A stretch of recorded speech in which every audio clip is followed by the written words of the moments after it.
Welcome to Shelf Defiant. I am your disembodied host. Along with me are my beeping second screen. And to help me read this, the amazing people at Project Gutenberg have dropped a link to A Study in Scarlet if you'd like to read it on your own or solo or read along with me. Today we are catching up on Chapter 5, The Avenging Angels. Our intrepid trio made it through and are now supposedly free. So let's find out what happens.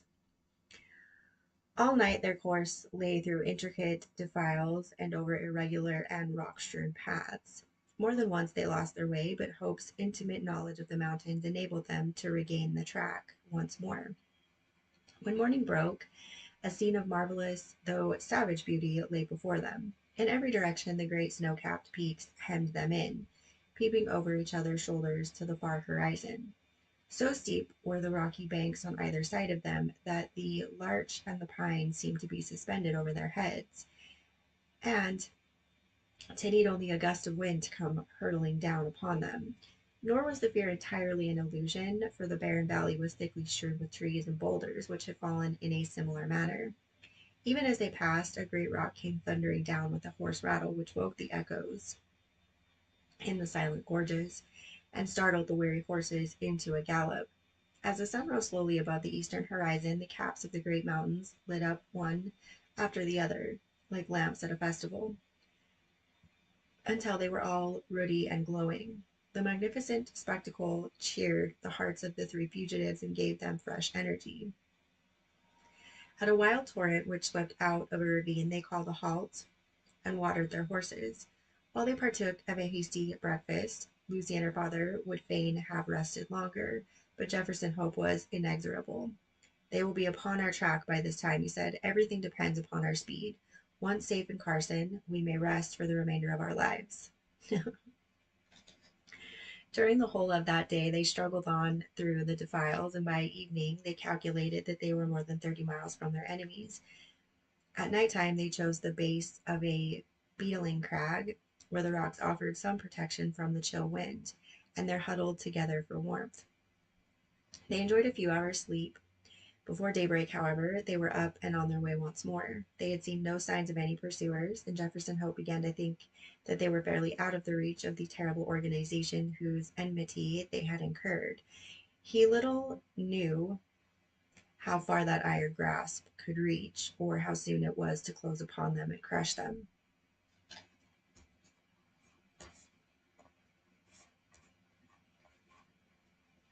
About the middle of the second day of their flight, their scanty store of provisions began to run out. This gave the hunter little uneasiness, however, for there was game to be had among the mountains, and he had frequently before had to depend upon his rifle for the needs of life. Choosing a sheltered nook, he piled together a few dried branches and made a blazing fire, at which his companions might warm themselves, for they were now nearly 5,000 feet above the sea level, and the air was bitter and keen. Having tethered the horses and bade Lucy adieu, he threw his gun over his shoulder and set out in search of whatever chance might throw in his way. Looking back, he saw the old man and the young girl crouching over the blazing fire, while the three animals stood motionless in the background. Then the intervening rocks hid them from his view. He walked for a couple of miles through one ravine after another without success, though from the marks upon the bark of the trees and other indications he judged that there were numerous bears in the vicinity. At last, after 2 or 3 hours' fruitless search, he was thinking of turning back in despair, when casting his eyes upward, he saw a sight which sent a thrill of pleasure through his heart. On the edge of a jutting pinnacle, 300 or 400 feet above him, there stood a creature somewhat resembling a sheep in appearance, but armed with a pair of gigantic horns. The big horn, for so it is called, was acting, probably, as a guardian over a flock which was invisible to the hunter. But fortunately it was heading in the opposite direction, and had not perceived him. Lying on his face, he rested his rifle upon a rock, and took a long and steady aim before drawing the trigger. The animal sprang into the air, tottered for a moment upon the edge of the precipice, and then came crashing down into the valley beneath. The creature was too unwieldy to lift, so the hunter contented himself with cutting away one haunch and part of the flank. With his trophy over his shoulder, he hastened to retrace his steps, for the evening was already drawing in. He had hardly started, however, before he realized the difficulty which faced him. In his eagerness, he had wandered far past the ravines which were known to him, and it was no easy matter to pick out the path which he had taken. The valley in which he found himself divided and subdivided into many gorges, which were so like each other that it was impossible to distinguish one from the other. He followed one for a mile or more until he came to a mountain torrent which he was sure that he had never seen before. Convinced that he had taken the wrong turn, he tried another, but with the same result. Night was coming on rapidly, and it was almost dark before he at last found himself in a defile which was familiar to him. Even then it was no easy matter to keep to the right track, for the moon had not yet risen, and the high cliffs on either side made the obscurity more profound. Weighed down with his burden and weary from his exertions, he stumbled along, keeping his heart up by the reflection that every step brought him nearer to Lucy, and that he carried with him enough to ensure them food for the remainder of their journey. He had now come to the mouth of the very defile in which he had left them. Even in the darkness he could recognize the outline of the cliffs which bounded it. They must, he reflected, be awaiting him anxiously, for he had been absent nearly 5 hours.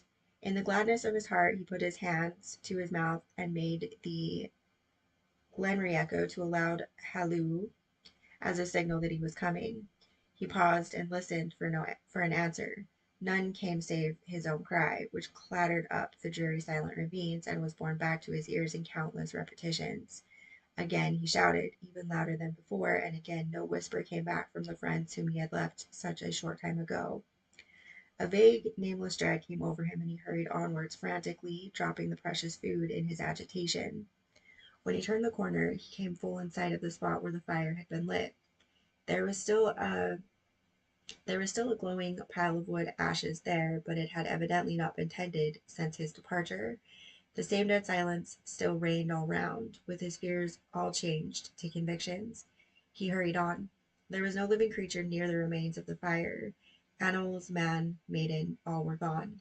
It was only too clear that some sudden and terrible disaster had occurred during his absence, a disaster which had embraced them all, and yet had left no traces behind it. Bewildered and stunned by this blow, Jefferson Hope felt his head spin round and had to lean upon his rifle to save himself from falling. He was essentially a man of action, however, and speedily recovered from his temporary impotence. Seizing a half-consumed piece of wood from the smoldering fire, he blew it into a flame and proceeded with its help to examine the little camp.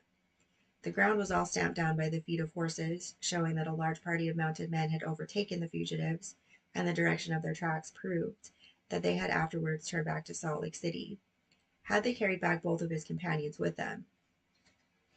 Jefferson Hope had almost persuaded himself that they must have done so, when his eye fell upon an object which made every nerve of his body tingle within him.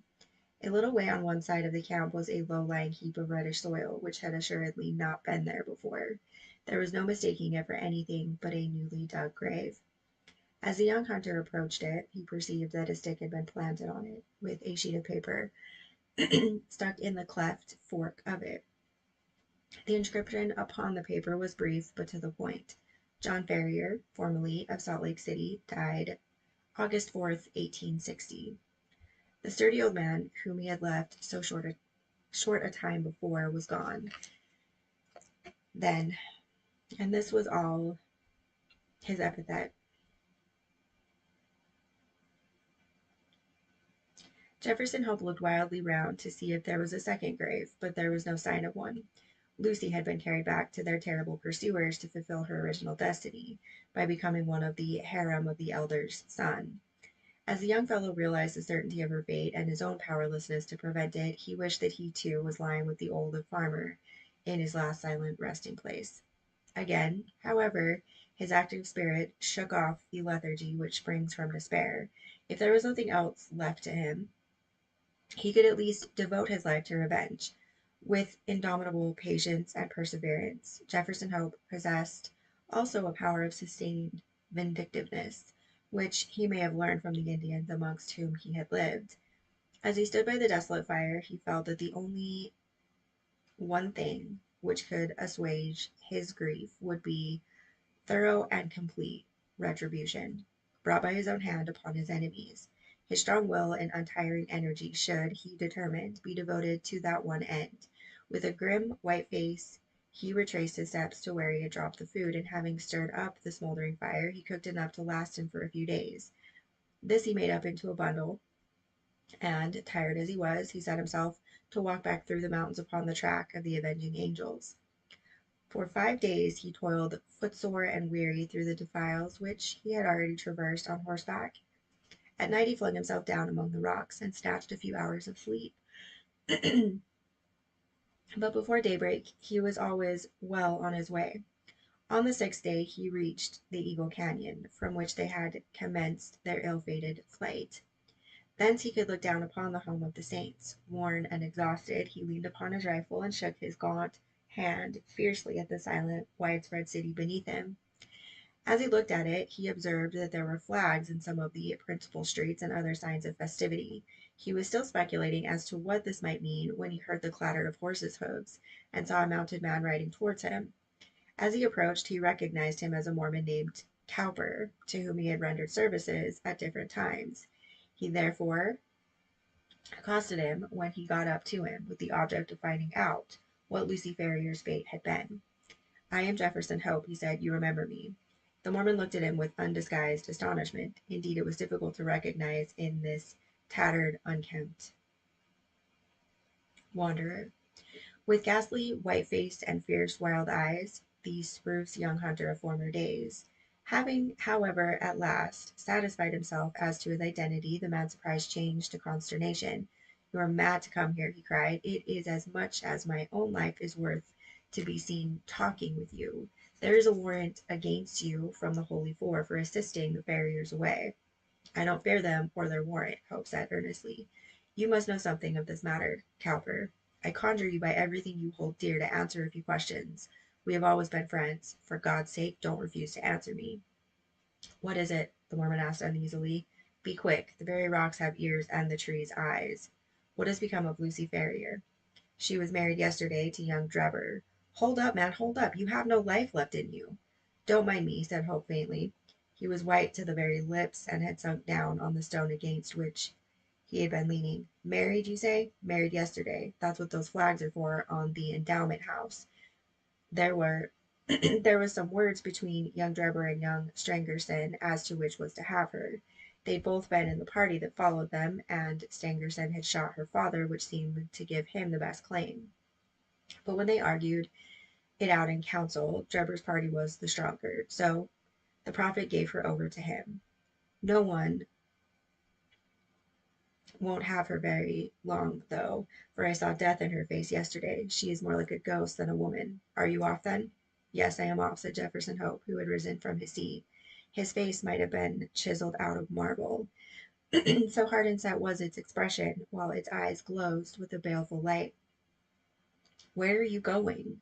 "Never mind," he answered, and slinging his weapon over his shoulder, strode off down the gorge and so away into the heart of the mountains, to the haunts of the wild beasts.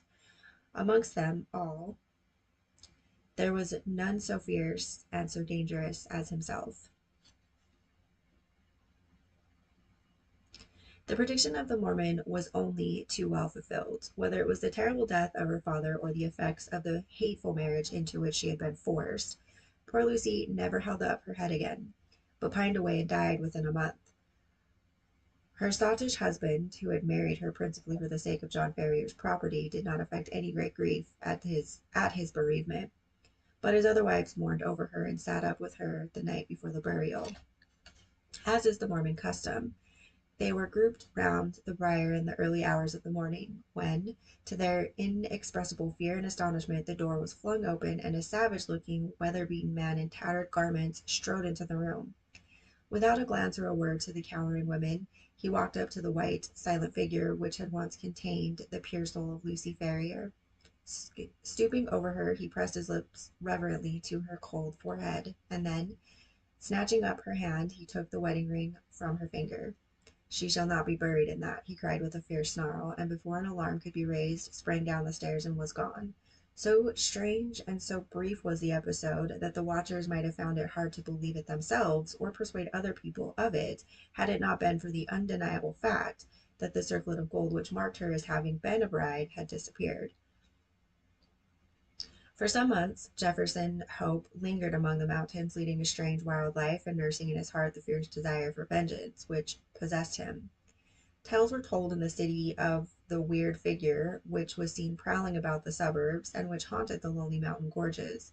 Once a bullet whistled through Stangerson's window and flattened itself upon the wall within a foot of him.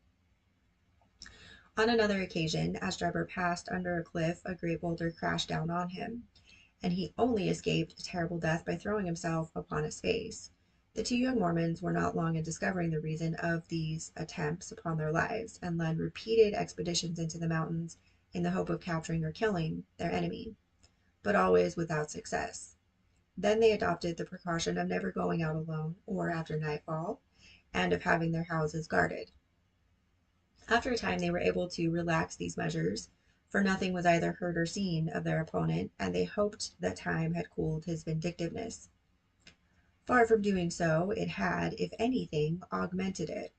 The hunter's mind was of a hard, unyielding nature, and the predominant idea of revenge had taken such complete possession of it that there was no room for any other emotion. He was, however, above all things practical. He soon realized that even his iron constitution could not stand the incessant strain which he was putting upon it.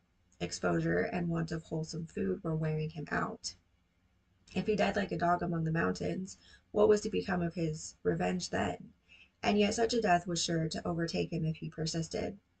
He felt that that was to play his enemy's game, so he reluctantly returned to the old Nevada mines, there to recruit his health and to amass money enough to allow him to pursue his object without privation. Okay, I just have a quick question here. If he's practical, why didn't he just go and connect with Lucy and then they ran off together again? Like, isn't that the whole, cowboy western vibe anyway? That you take what's yours or whatever? Not saying Lucy was his, I'm just saying that I'm pretty sure she would have left with him. I mean, they're kind of presenting him as this like amazing character, so why not just go in and get her before she dies? Anyway, just kind of a tangent. Thought it was interesting that he didn't like just go in. Anyway, back to the story. His intention had been to be absent a year at the most, but a combination of unforeseen circumstances prevented his leaving the mines for nearly 5. At the end of that time, however, his memory of his wrongs and his craving for revenge were quite as keen as on that memorable night when he had stood by John Ferrier's grave. Disguised and under an assumed name, he returned to Salt Lake City, careless what became of his own life, as long as he obtained what he knew to be justice. There he found evil tidings awaiting him. There had been a schism among the chosen people a few months before, some of the younger members of the church having rebelled against the authority of the elders, and the result had been the secession of a certain number of the malcontents who had left Utah and become Gentiles. Tomato, tomato. Among these had been Drebber and Stangerson, and no one knew whither they had gone. Rumor reported that Drebber had managed to convert a large party of his property into money. Okay, let me try that again. Rumor reported that Drebber had managed to convert a large part of his property into money, and that he had departed a wealthy man, while his companion, Stangerson, was comparatively poor. There was no clue at all, however, as to their whereabouts. Many a man, however vindictive, would have abandoned all thought of revenge in the face of such a difficulty, but Jefferson Hope never faltered for a moment. With the small competence he possessed, eked out by such employment as he could pick up, he traveled from town to town through the United States in quest of his enemies. Year passed into year. His black hair turned grizzled, but still he wandered on, a human bloodhound, with his mind wholly set upon the one object upon which he had devoted his life. At last his perseverance was rewarded. It was but a glance of a face in a window, but that one glance told him that Cleveland, in Ohio, possessed the men whom he was in pursuit of. He returned to his miserable lodgings with his plan of vengeance all arranged. It chanced, however, that Drebber, looking from his window, had recognized the vagrant in the street, and had read murder in his eyes. He hurried before a justice of the peace, accompanied by Stangerson, who had become his private secretary, and represented to him that they were in danger of their lives from the jealousy and hatred of an old rival. That evening Jefferson Hope was taken into custody, and not being able to find sureties, was detained for some weeks. When at last he was liberated, it was only to find that Drebber's house was deserted, and that he and his secretary had departed for Europe. Again the avenger had been foiled, and again his concentrated hatred urged him to continue the pursuit. Funds were wanting, however, and for some time he had to return to work, saving every dollar for his approaching journey. At last, having collected enough to keep life in him, he departed for Europe, and tracked his enemies from city to city, working his way in any menial capacity, but never overtaking the fugitives. When he reached St. Petersburg, they had departed for Paris, and when he followed them there, he learned that they had just set off for Copenhagen. At the Danish capital he was again a few days late, for they had journeyed on to London, where he at last succeeded in running them to earth. As to what occurred there, we cannot do better than quote the old hunter's own account, as duly recorded in Dr. Watson's journal, to which we are already under such obligations. Wow, that is a level of unmitigated rage I just do not think I could sustain. That's pretty crazy. All right, well, that's the end of that chapter. Uh, that was pretty solid storytelling. I feel so bad for this guy. And Lucy, she just ends up with these wackadoodles and dies of a broken heart. That's horrendous. All right, you guys let me know what you thought of this chapter.